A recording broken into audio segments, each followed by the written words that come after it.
Good morning students. आप सभी का मेरे YouTube channel English by Umesh गुरु पर मैं स्वागत करता हूं।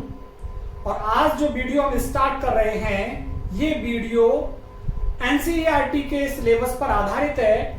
और जो ये पोएम है my mother at 66, it has been prescribed in the syllabus of 12th class. There is a book in 12th class and name of that book is Flamingo. In that book there are nearly 6 poems and this is one of those 6 poems which are there in this book Flamingo. तो Flamingo book जो कि class 12th के लिए है, इस book में 6 poems दी हुई हैं। 6 में से एक पोएम पे आज हम चर्चा कर रहे हैं। बाकी की पोएम्स को मैं धीरे धीरे अपलोड करता रहूंगा। उससे पहले मैं चाहूंगा कि आप मेरे YouTube चैनल को सब्सक्राइब कर लें और सब्सक्राइब करने के साथ ही बेल आइकन जरूर हिट करें। बेल आइकन हिट करने से आपको मेरे न्यू वीडियोस की नोटिफिकेशन मिलती रहेगी। आप अपडेट होते रहेंगे मेरी वीडियो से कि आज किस तरह की वीडियो अपलोड हुई है। सब्सक्राइब करने से आपको प्लेलिस्ट ओपन करने का मौका मिलेगा और प्लेलिस्ट ओपन करेंगे तो जो इस बुक में कुछ लेसन्स हैं, लास्ट लेसन जो कि प्रोज में है, ये वाला लेसन आपको मिलेगा, इसकी वीडियो आपको मिलेगी। डीप वाटर ये भी आपके सिलेबस में है, इसकी वीडियो भी आपको मिलेगी। इंडिगो लेसन की वीडियो भी आपको मिल जाएगी। रेड ट्रैप लेसन भी आपको मिलेगा और साथ ही lost spring lesson means to say you will get all these 5 lessons in the playlist of my YouTube channel. If you subscribe my channel, then you can open the playlist and then you will find all these 5 lessons in the playlist of my channel. So please subscribe my channel and then the playlist it will be in your hand of my channel. तो मेरे channel को subscribe कीजिए और playlist में ये 5 lesson आपको मिलेंगे। 3 lesson और हैं प्रोज के, 8 लेसन है इसमें, तो 5 आपको ऑलरेडी मिलेंगे और 6 पॉइंट्स एक एक करके मैं सारी पॉइंट्स आपके साथ शेयर करने वाला हूं। चलिए स्टार्ट करते हैं, ज्यादा टाइम खराब नहीं करेंगे। माई mother at 66, My Mother at 66.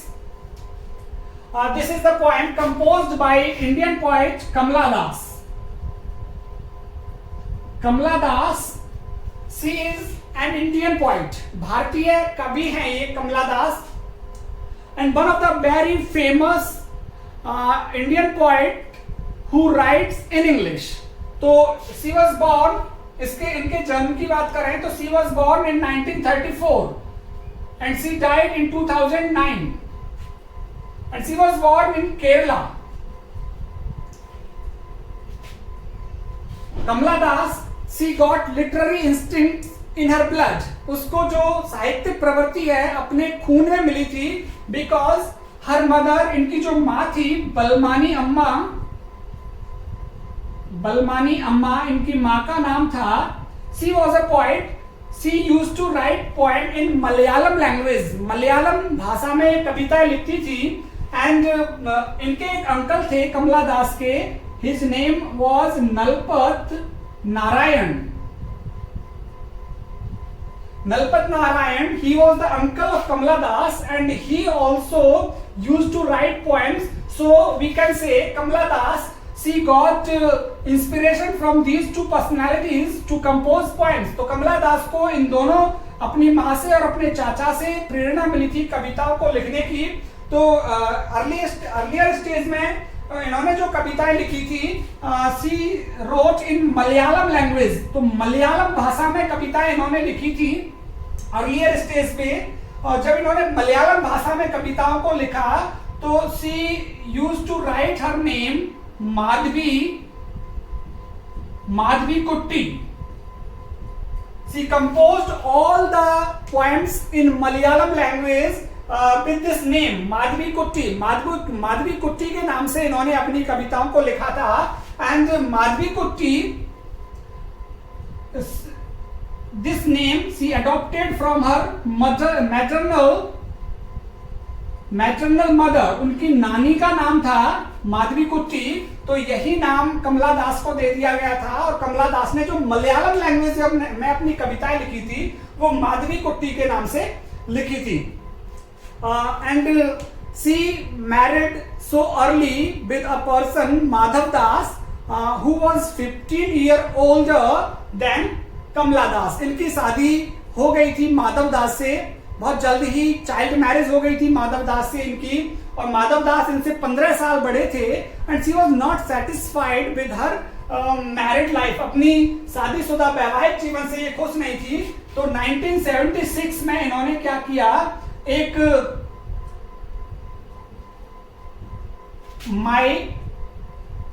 एक ऑटोबायोग्राफी इन्होंने लिखी थी स्वयं की जीवनी पर। 1976 में ऑटोबायोग्राफी, स्वयं की जीवनी पर एक ऑटोबायोग्राफी लिखी थी इन्होंने, और उस ऑटोबायोग्राफी में इन्होंने दिखाया था कि she was not satisfied with her husband. बाद में इनको 3 बेटे भी हुए, और जयसूर्या इनके बेटे का नाम था। उस जयसूर्या टाइटल से इन्होंने कविता भी लिखी।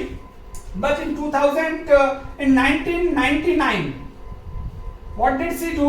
She converted herself into Islam. इन्होंने इस्लाम धर्म ग्रहण कर लिया था 1999 में। इस्लाम धर्म ग्रहण कर लिया था, और 2009 में जब इनकी डेथ हुई, then she was not cremated, इनको जलाया नहीं गया था। she was buried at a churchyard in Malabar, Malabar के चर्चयार्ड में इनको दफना दिया गया था। सो दिस इज अबाउट कमला दास। तो कमला दास के बारे में ये यहाँ पे हमने इसकी थोड़ा सा चर्चा कर ली है कमला दास की। तो वापस से मैं कमला दास के बारे में बता देता हूँ।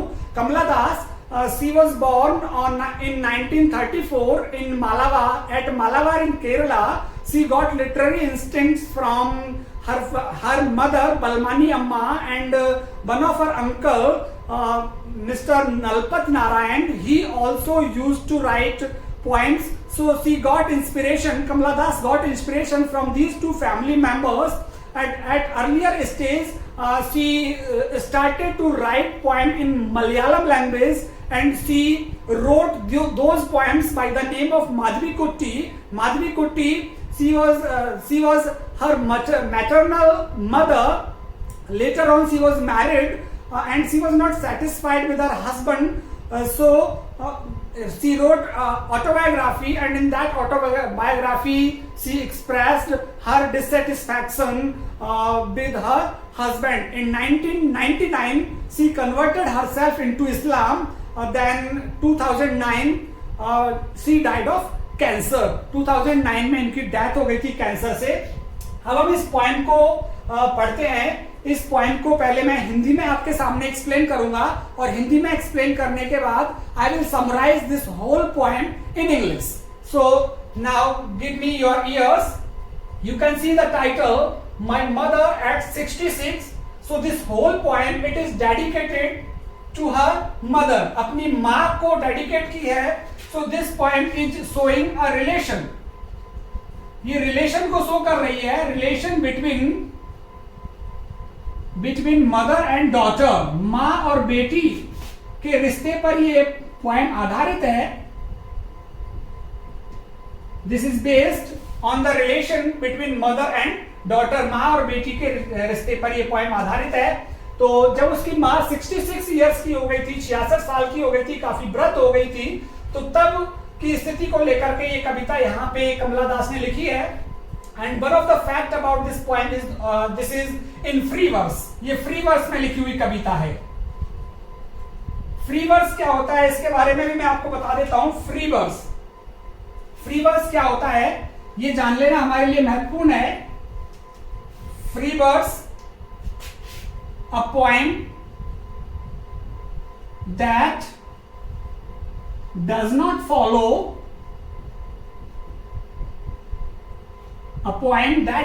follow any rhyme or rhythm। ऐसी कविता जिसमें कोई राइम नहीं होती, कोई रिदम नहीं होती है। राइम और रिदम अब आप कहेंगे राइम क्या चीज होती है, रिदम क्या चीज होती है?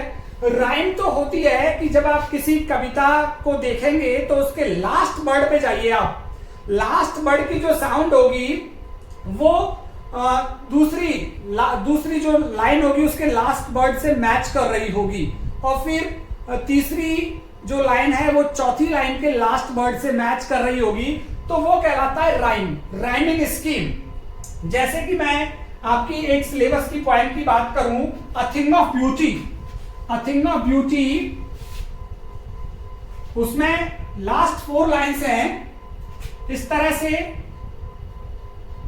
फॉरएवर, नेवर, तो ये लास्ट वर्ड लिखे हैं मैंने, लास्ट वर्ड लिखे हैं मैंने, और कीप और स्लीप, ये 4 लाइनों के लास्ट वर्ड हैं। तो यहां पे आप देख सकते हैं फॉरएवर ये मैच कर रहा है दूसरे से, कीप मैच कर रहा है स्लीप, तो ये राइम में लिखी हुई कविता है अ थिंग ऑफ ब्यूटी। जबकि ये जो फ्री वर्स वाली पोएम्स होती हैं they do not follow rhyme और रिदम। रिदम क्या होता है? Rhythm is called a metre, metre जहां पे आप किसी शब्द को जोर देकर बोलते हैं, कहीं आपकी आवाज थोड़ी हल्की हो जाती है, rise and fall, intonation, rise and fall in a voice at the time of pronunciation is called rhythm. तो रिदम में क्या है, एक मीटर को फॉलो करता है कभी, तो ये हो गया राइम और रिदम। और जो ये हमारी कविता है ये राइम और रिदम में नहीं लिखी हुई है, फ्री वर्स में लिखी हुई है ये।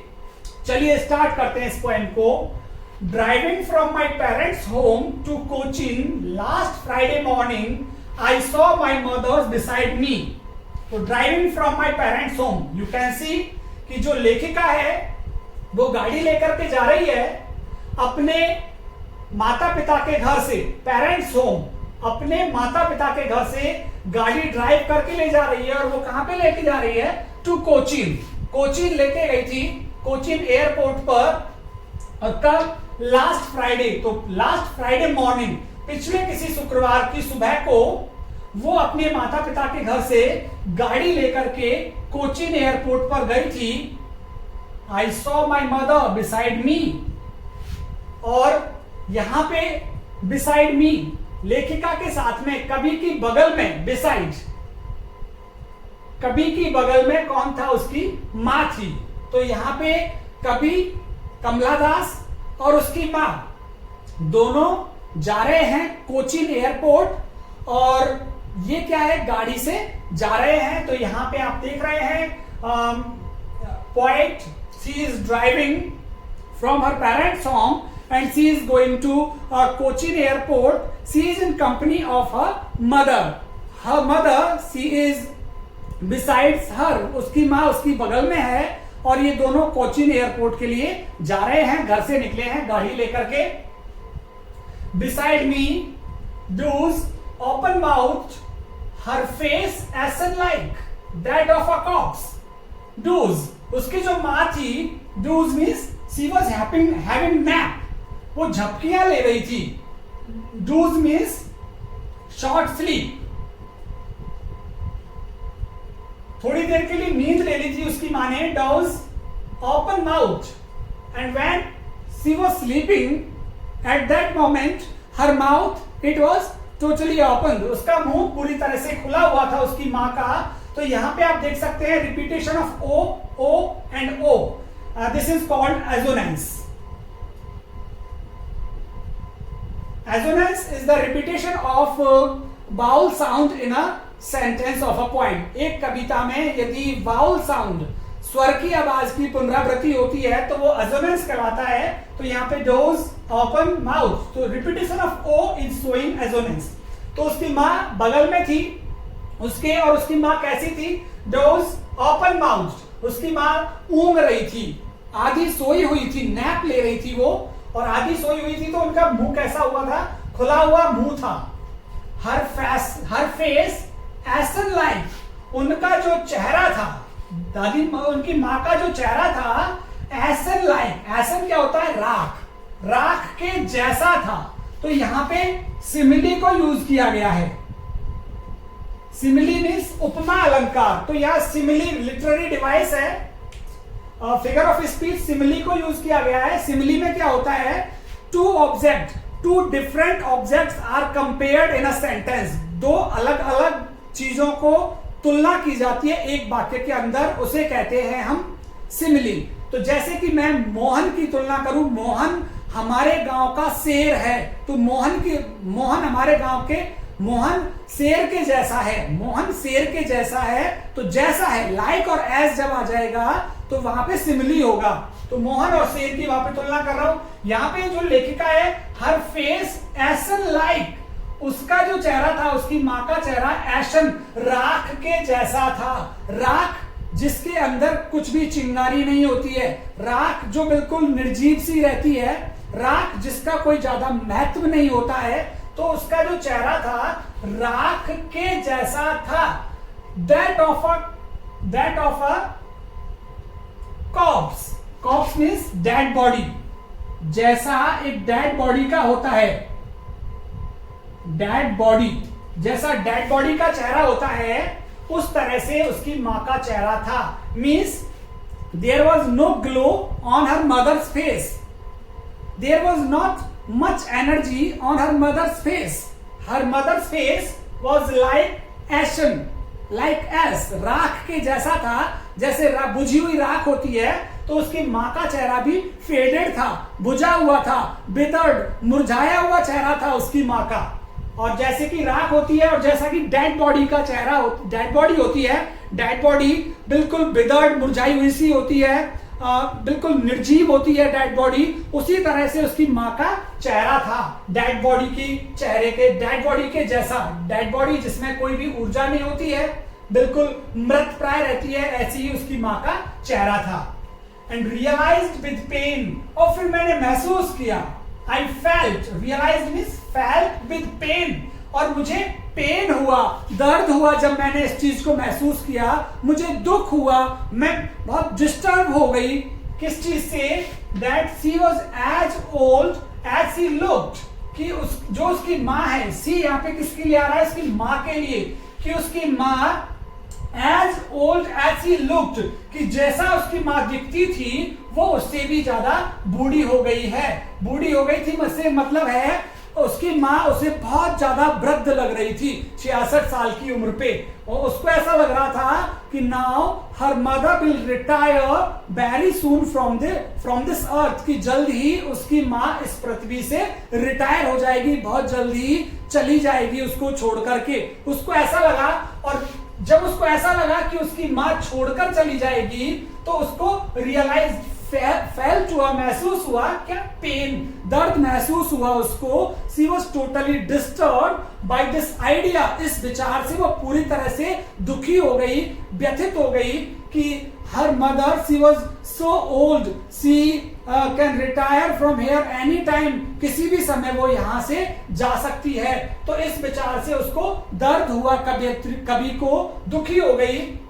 बट सून, लेकिन जल्द ही, पुट दैट थॉट अवे, मैंने उस विचार को, जिस विचार ने मुझे दर्द पहुंचाया था, जिस विचार ने मुझे डिस्टर्ब कर दिया था, उस विचार को मैंने क्या किया?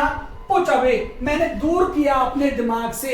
आई got rid of from that kind of idea which disturb me totally, जिस विचार ने मुझे पूरी तरह से डिस्टर्ब कर दिया था, परेशान कर दिया था। और वो विचार कौन सा था? उसकी माँ के मर जाने का विचार, क्योंकि उसकी माँ बहुत वृद्ध हो गई थी, तो उसको लगा कि वो किसी भी टाइम जा सकती है, तो उसकी माँ के मर जाने का विचार था। उसने उस विचार को क्या किया? पुट अवे, उसको थोड़ी देर के लिए दूर कर दिया। एंड लुक्ड आउट, और बाहर देखा उसने अपनी कार, जिस कार से वो जा रही थी उस कार से बाहर देखा उसने। लुक्ड आउट, बाहर की तरफ देखा, और वहां उसने क्या देखा? एट यंग ट्रीज स्प्रिंटिंग, कि जो पेड़ थे, यंग, इस पे फोकस कीजिए आप, यंग पे।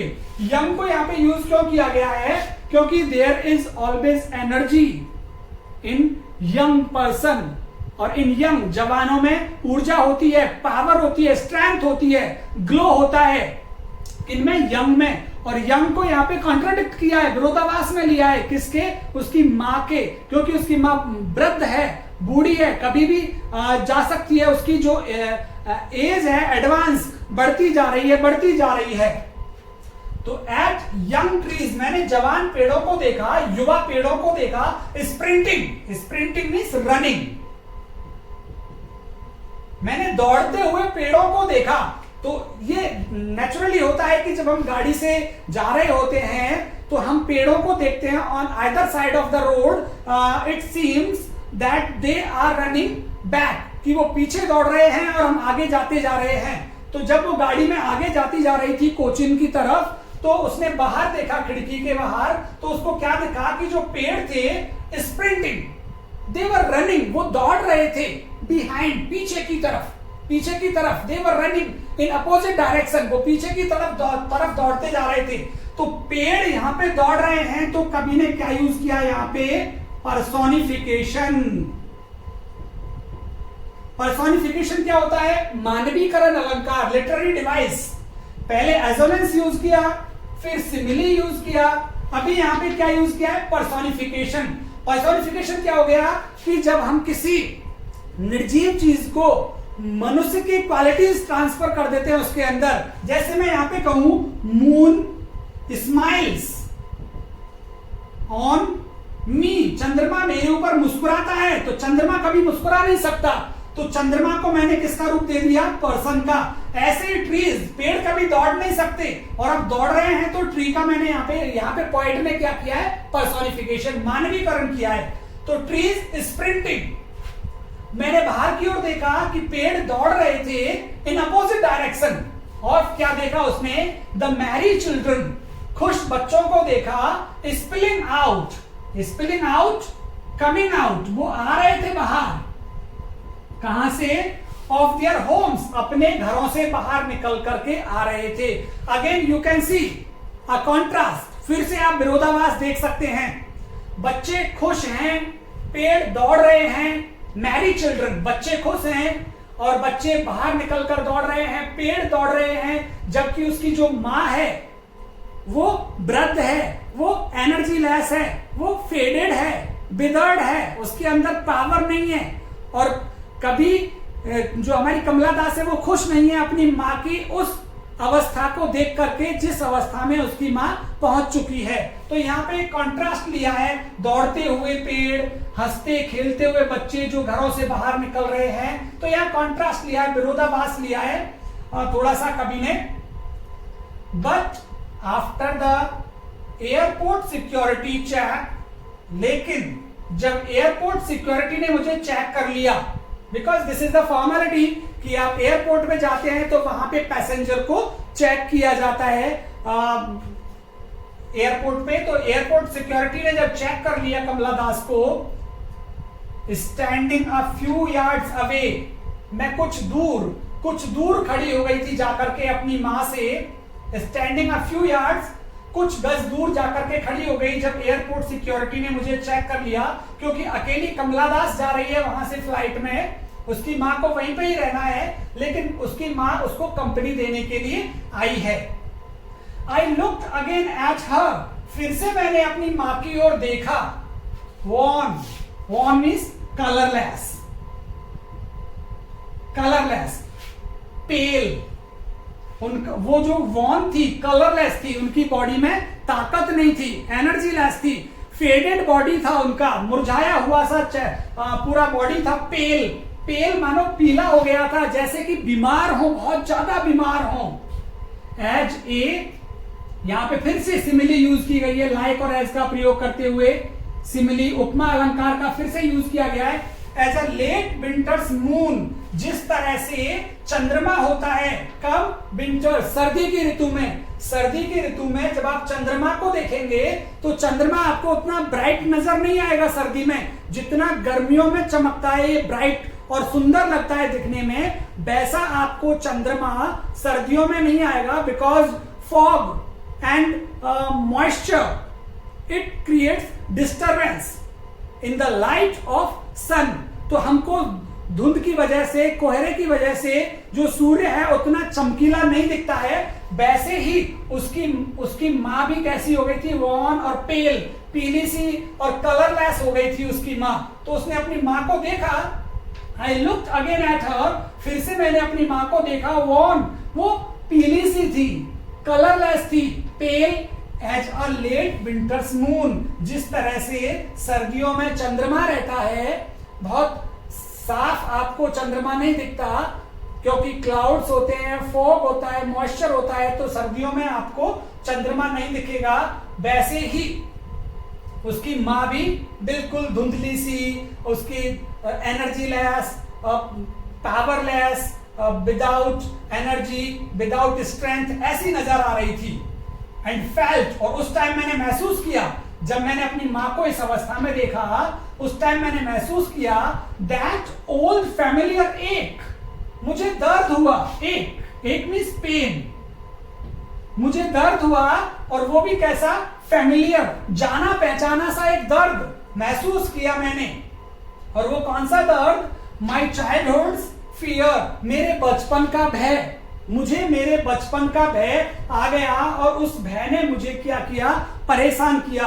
वो कौन सा भय, कि बचपन में जब कभी की माँ कभी से दूर हो जाती थी तो कभी को बड़ा डर लगता था। कमला दास बहुत डर जाती थी बचपन में, तो अभी उसको वही डर, बचपन में तो वो डर कैसा था, टेम्परेरी था, थोड़ी देर बाद उसकी माँ उसके साथ आ जाती थी, लेकिन फिलहाल का जो डर है वो परमानेंट डर है उसका, कि उसकी माँ जब चली जाएगी यहां से तो फिर कभी वो लौट करके नहीं आने वाली है। तो फेल्ट दैट ओल्ड फैमिलियर एक, मुझे वो बचपन वाला भय महसूस किया मैंने, माई चाइल्डहुड फियर, मेरे बचपन वाला भय, कि जब मेरी माँ मुझसे अलग हो जाती थी तो मुझे डर लगता था बचपन में अकेले अपने आप को पाकर, तो वही डर, जाना पहचाना डर वापस से कवयित्री ने महसूस किया। लेकिन बचपन वाला जो डर था वो टेम्परेरी था, अभी का जो उसको डर लग रहा है वो परमानेंट है। उसको लग रहा है उसकी माँ अब यहाँ से जाने वाली है, कभी भी खत्म हो सकती है, कभी भी वो मर जाने वाली है। But all I said was, लेकिन जो कुछ मैंने कहा, सी यू सून अम्मा, कि जल्द ही मिलेंगे अम्मा। There was a smile on my face when I said bye bye or goodbye. There was a smile on my face, but it was not a natural smile. मेरे चेहरे पर स्माइल थी, ये रही smile and smile and smile, कि मेरे चेहरे पर स्माइल थी, but that was not natural smile. I hided my sorrow, मैंने अपने दुख को छुपाया, और फिर फोर्स्ड स्माइल, जबरदस्ती से मैंने अपने चेहरे पर मुस्कान को लाया, क्योंकि मैं तो डरी हुई थी। वो डर था मेरे मन में कि मेरी माँ जल्द ही खत्म हो जाएगी और दुनिया को छोड़कर चली जाएंगी। उस विचार को मैंने पीछे रखा और अपने चेहरे पर मैंने स्माइल, माँ की तरफ मैंने स्माइल दी, जो कि ऐसा लग रहा था जबरदस्ती की सी स्माइल है, अपनी माँ को खुश करने के लिए मैंने smile the. I said see you soon अम्मा, and all I did was smile and smile and smile. तो यहाँ पे भी repetition of S, S and S. It means alliteration. Alliteration it is the repetition of consonant sound. Consonant sound की जो पुनरावृत्ति होती है वो alliteration कहलाता है, और बाउल साउंड की जो पुनरावृत्ति होती है वो एसोनेंस कहलाता है। तो लास्ट में उसने क्या किया, अपने चेहरे पर आर्टिफिशियल स्माइल लेकर के आई, वो बनावटी जबरदस्ती वाली स्माइल लेके आई और अपनी माँ को फेयरवेल किया। तो यहाँ पे आप देख सकते हैं माई मदर एट 66, कवित्री और माँ का रिश्ता, अपनी माँ के प्रति प्रेम और अफेक्शन यहाँ पे देख सकते हैं।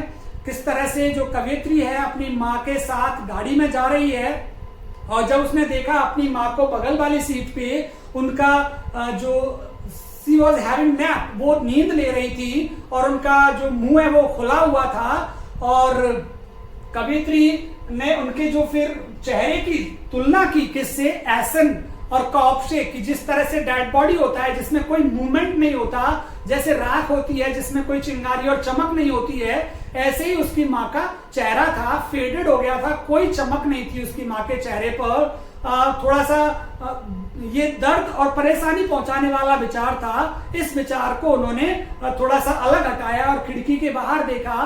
खिड़की के बाहर देखा तो उनको स्प्रिंटिंग ट्रीज, दौड़ते हुए पेड़ नजर आए इन अपोजिट डायरेक्शन, दूसरी दिशा में, और खुश होते हुए, आनंद करते हुए बच्चे अपने घरों से निकलकर दौड़ते हुए नजर आए।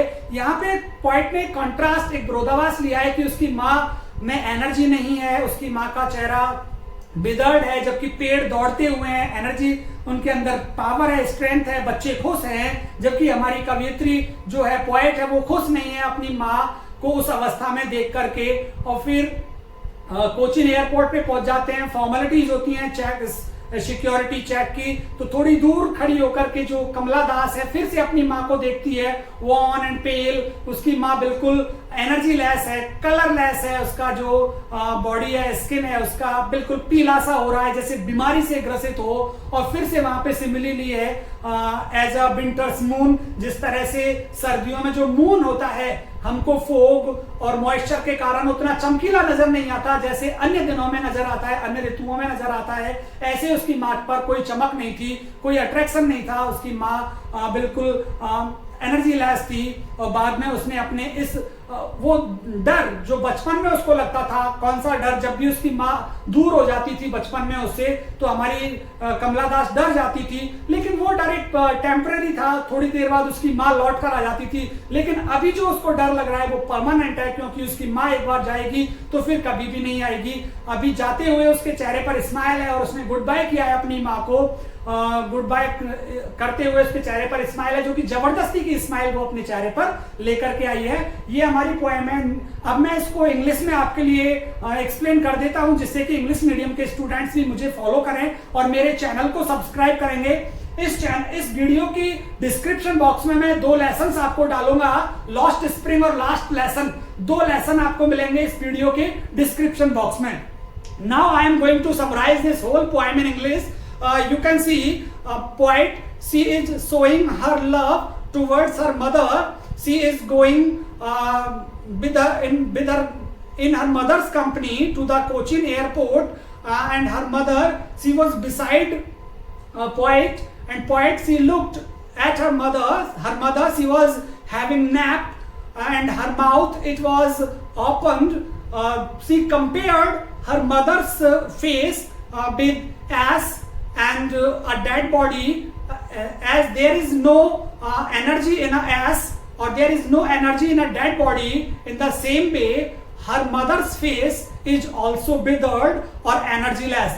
This thought, it disturbs our poet, and she gets rid of from this idea, and she starts to look at the outside of the car. And what does she look? She watches that trees, they are running in opposite direction. So trees, they are personified by the poet. And she also saw happy children, they were coming out from their house. So poet, she has given a contrast between these two, that trees, they are young and running, children, they are happy, while her mother, she is looking pale. She is not energyless, as she is not she is not powerful as trees are. Trees are running at the opposite direction, while her mother's face, it was colorless.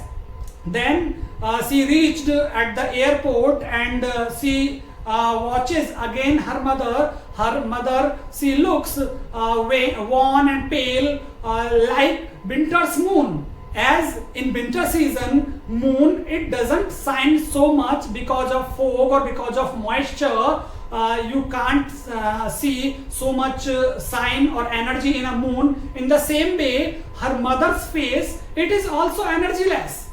Her complete body of her mother, it is energyless. And when she watches her mother from a few distance, then old familiar ache, it returns to her mind. That is the pain of her childhood's fear. When in her childhood, whenever her mother left her alone, then she started to fear.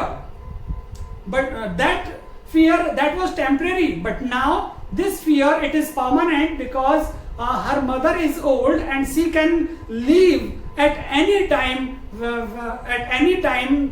from this earth. So our poet, she is not happy after all, but she says goodbye to her mother, and there was a smile on poet's face. So this is the whole poem. उम्मीद करता हूँ आपको ये पसंद आई होगी. आप मेरे YouTube channel को सब्सक्राइब कीजिए, अपने दोस्तों के साथ शेयर कीजिए और बेल आइकन जरूर प्रेस कीजिए जिससे कि नई वीडियोस का नोटिफिकेशन